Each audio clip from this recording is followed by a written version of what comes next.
We begin now at the top of Daf 12b Beis in Meseches Shabbos. This is Shabbos, Daf 12b. The Gemara is discussing different statements that Tanoim make in terms of what you say on Shabbos when you're davening for the sick. Rabbi Yehuda Omer Rabbi Yehuda says, "Hamakom yirachem alecha v'al cholei Yisrael." A person should say that Hashem should have mercy on you and on the other cholei Yisrael. Rabbi Yossi says, "Hamakom yirachem alecha besoch cholei Yisrael." Amongst the cholei Yisrael, he should have mercy on you. Rashi says, "Besoch cholei Yisrael shemitoch shekololon im ha'acherim." When you include this person with everybody else, tfilaso nishmas bezechusan shel ravim. The zechus of the ravim allows the tefillah to be heard properly. Shavna ish Yerushalayim bechnisaso omer shalom uviyitziaso omer Shabbos hi miluzok urafua krovalavo v'racham of merubin v'shivto b'shalom. So when he would enter visiting the sick person, he would say shalom, and when he left, he would say this idea of Shabbos hi miluzok. It's Shabbos, we don't scream out. The refuah should come, and the return should be in peace. Keman oz lo hada amar Rabbi Chanina. According to which Tana does the following statement of Rabbi Chanina, who does it go according to? So he said that if somebody has a sick person within his house, he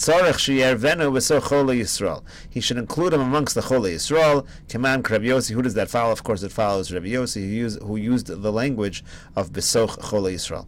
Rabbi Chanina said, it was with difficulty that they allowed people to console the mourners and to visit the sick on Shabbos. Amar Rabba Bar Chana said,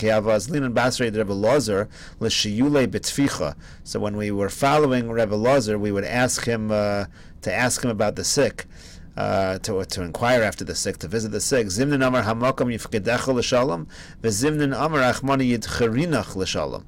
So sometimes he would say that God should. Well, let's see Rashi over here. Zimnin Amar La B'Loshen Kodesh, v'Zimnin Amar La B'Loshen Arami. It was the same basic idea that God should remember you for peace, for good. But sometimes he said it in Hebrew, and sometimes he said it in Aramaic. Shabbos. Not good. Rashi says this is not relevant to Shabbos. It's just stam a discussion. So in any case, he said sometimes he said yifkedech l'shalom, sometimes yidcharinach, which is Aramaic. So the Gemara says hech yavid hachi. How did he daven for them in Aramaic? V'yomer Rav Yehuda says liolam al yishal adam tzracha b'lashon arami. A person should not ask for his needs in lashon arami. Now, presumably, the simple explanation over here is he changed languages based on what the person spoke. If the person only spoke Aramaic, he spoke to them in Aramaic. That's the simple explanation. But the point is, isn't he davening in Aramaic? And it says that a person should not ask for his needs in Aramaic. Rabbi Yochanan said, if a person asks for his needs in Lashon Arami, ein malachei hasharis nizkakin lo she'ein malachei hasharis makirin b'Lashon Arami. The malachim don't recognize Arami, so therefore you shouldn't daven in that language. So the Gemara says, Shani chola de shchina imo. The chola is a little bit different because the shchina is with him.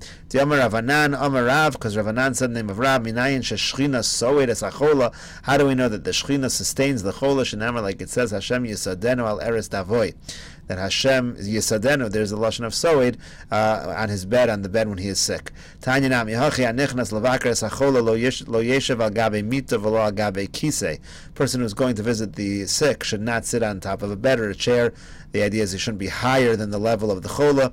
Elamesate v'yoshev lefanav. He should wrap himself and sit in front of him. Imnei sheshchina lemala mirashosav shel chola, because the shechina is above the head of the chola. Shenamar, like it says, Hashem yisadenu al eres davoy. V'yamar Rava Amar Ravin minayin shakadosh baruch hu zon es hachola. How do we know Hakadosh Baruch Hu sustains the chola? Shenamar, again, like it says, same pasuk, Hashem yisadenu al eres davoy. The Mishnah said, "V'lo yikra le'or haner." A person shouldn't read by the light of the candle. So Amar, and again the idea was, we're afraid you might actually tilt the candle. So Amar Rabba says, "Afilo gavoa shtei komos," even if it's the height of two people, two heights. Ve'afilo shtei mardos. Mardos was a measurement, even if it's two mardos. Ve'afilo asara batim zu al gab zu. Even if 10 houses one on top of the other. It's not permissible to read it, meaning it doesn't matter how high the candle is, it makes no difference. The point is, we still say the Gezerah still stands, you can't read. Rashi says, Ve'afilu gavoa even if it's so high that you're not going to tilt it, Tekevan degazer lo plug lemil. Once they made a Gezerah, they did not make any distinction. Okay, so the Gezerah applies no matter what. So the Gemara now continues, Chadhu delo likri. One person should not read by the candle. Hatrei shaper dami. The implication from the Mishnah is that two people could. The idea with two people is one would remind the other, and they're not going to come to tilt it. But we learned in a brayso lo echad v'lo shnayim. Doesn't matter if it's one or two people, you can't do it. Amar Rabbi Elazar answers, lo kash, it's not difficult. Kan ben yin echad, kan b'shnei yanim. If they're learning the same thing, so they'll remind one another. They're learning two separate things, they're really in their own worlds, and we say the fact there's two people does not help. Amar Rav Huna says, uva medura, when there's a bonfire, afilu asara b'nei adam aser, even when there's 10 people doing it, it's still a problem. We don't assume in such a large space that the people are going to see what the other people are doing, and that they're going to prevent one another from doing a malacha. Amar Rava says, Im adam chashav hu mutter, if a person is chashav, it is okay, we can trust that the person will not tilt the candle. So that's an interesting ruling from Rav. And the Gemara asks right away, Meisvei, we have a brisa, lo yikra laor haner shema yat. A person shouldn't read by the light of the candle, he might tilt it. Amar Rabbi Yishmael ben Elisha said, Ani ekra v'lo ata, I'm going to do it, and what's not going to happen to me? I'm not going to tilt the candle. Pamachas, one time, karo vikesh lahatos, he was reading and he almost did. He almost tilted the candle. Amar, he said, Kama gedolim divrei chachamim, how great is the words of the sages, shayom lo yikra lo arneh, that they say not to read by the light of the candle. Rabbi Nassan says, Kara v'hita v'kasav al pinkaso. Rabbi Nassan says the story went a little differently. He actually did read, and he tilted, and then he wrote in his notebook, Ani Yishmael ben Elisha karisi v'tisi ner b'Shabbos. I, Yishmael ben Elisha, I indeed was reading, and I tilted a candle on Shabbos. L'kashayibana beis hamikdash avi chatas shemena. When the beis hamikdash is built, I will bring a fat carbon chatas. So, according to Rabbi Nassan's version of the story, it wasn't simply that he almost did it; it was actually that he actually did it, and he even made a note to himself that he would have to bring a carbon chatas for this. So the point is, it seems very clear that even somebody who is an Adam Gadol, an Adam Chashav, it's not mutter for him to do this. We see that Rabbi Yishmael ben Elisha stumbled in this regard. Amar Rav Abba says, Shani Rabbi Yishmael ben Elisha, Hoel umeisim atzmo al divrei Torah kehediot. Actually, Rabbi Yishmael ben Elisha is different because he considered himself like a simpleton when it came to learning Torah.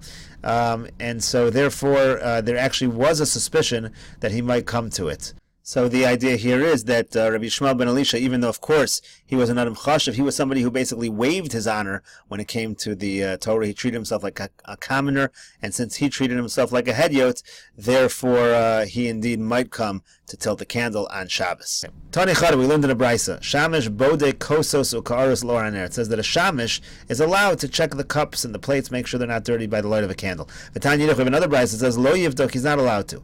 So what's going on? So the Gemara says lo kasha, it's not a kasha. Kan b'shamish kavua, kan b'shamish she'ena kavua.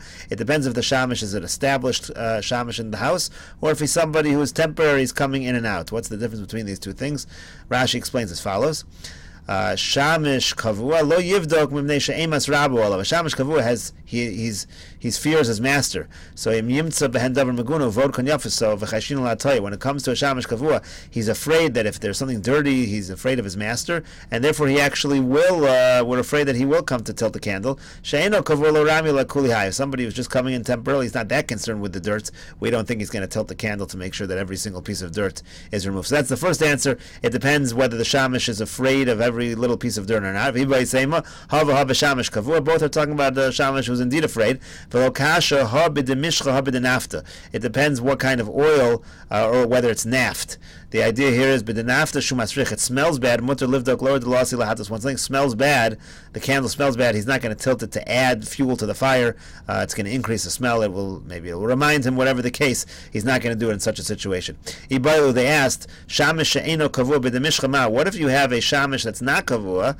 So there's not such a concern on that end, but it's b'demishcha. It's oil, so there's nothing really to remind him. It doesn't smell bad. So are we concerned in such a case? Amar Rav says halacha ve'ein morin. The halacha is in such a situation. Rashi explains halacha de mutter. The halacha is that it's mutter in such a case, but we don't publicize it. Rabbi Yirmiyah bar Abba Amar halacha umorin. No, it's mutter and we publicize it. Rav Yirmiyah bar Abba ikol levei Ravasi. Rav Yirmiyah bar Abba went to the house of Ravasi. Kam shame, the servant got up. Kabadik l'nahor desharga. He was inspecting the utensils by the light of the candle. Amrulei devisu. So his wife said to him, "Amar lo aven hachi," but you don't do this. In other words, Here in the house of Rav Asi they're doing it, but you don't do it. Rav Yomi bar Abba, so why not? So Amar Lo, he said back to his wife, he said to her, Shavke Kirabe Svirle, you can leave him be. He holds like his Rebbe. His Rebbe holds that the Shamish is allowed to do it, but I indeed hold you are not. So it said that the Chazan is allowed to see what the children are looking at, what parsha they're laning, by the light of the candle. So the Gemara says, V'amrit Reisha Roeh. So what's going on? In one place it says that the Chazan could, one place it says the Chazan can't. What's going on? My Lav Likros didn't say he's allowed to read, and then it's saying he's not allowed to read. Gemara says, Lo, no. L'sade Rashi Parshi Yosef. To arrange the beginning of each parsha is okay. He can't read by the light of the candle, but he can arrange the beginnings of the parshios. We'll see Rashi on that. V'chein Amar Rabbar Shmuel, Aval Masadahu Rashi Parshios. If he's allowed to be Masadar, the beginnings of the parshios. The Chula Parsha. The Gemara says he can't do the whole parsha, and the Gemara will continue in the next video. The Gemara will continue in the next daf with the answer to that question. But Rashi here says Rashi Parshios Umaritzan Befiv. He gets it to be smooth in his mouth. Shemitoch Sherosha Parsha Shekul Befiv. Once he learns the beginning of a parsha, Hu Nizkar Bekula Lamach, he'll remember it all tomorrow. Umisayeya as Shiva Hakorin Benakuda V'Taime Belachash. He'll be able to help those people who are called up to the Torah. He would actually help them read it with the proper Nakudos and the proper time. And that is the end of Daf Yud Beis Amud Beis. We'll continue with Daf Yud Gimel Amud Aleph in the next video.